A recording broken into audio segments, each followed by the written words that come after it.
อันนี้คือจีชดกาเปียเฉาะรถก็ยังปราประในแบรนด์บอกEDC ในจึงรีบจูนพิว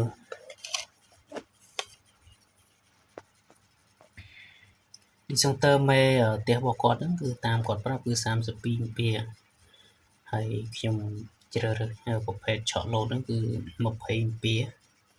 យើងអាចដាក់ឆក់លោតជាមួយនឹង disjonctor មេហ្នឹងស្មើគ្នាក៏បានឬក៏យើងមាន disjonctor 25 ปีយើងដាក់25 ปีក៏បានតែគាត់ថាអានេះគាត់ចង់បានត្រឹមតែ20 ปีដោយសារគាត់ប្រើប្រាស់តិចដែរទេហើយ disjonctor ចែកចាយគឺគាត់ប្រើតែ16 ปีទេព្រោះផ្ទះរបស់គាត់ប្រើប្រាស់តិចតួចបើបងប្អូនដែលចង់បានឈុតការពារឆក់លោតអាចតេតមកកាន់ក្រុមជាងយើងខ្ញុំបាននេះយើងរៀបជាប្រភេទនេះយកទៅដល់ផ្ទះគឺគាត់អាចចាប់ខ្លួនឯងបានយើងភ្ជាប់ខ្សែរួចរាល់ហើយគឺខ្សែវាមានអានេះខ្ញុំដោះចេញទេទៅពេលដល់ផ្ទះបងប្អូនអាចជាប់ខ្លួនឯងបាន phá nerd ទៅហើយ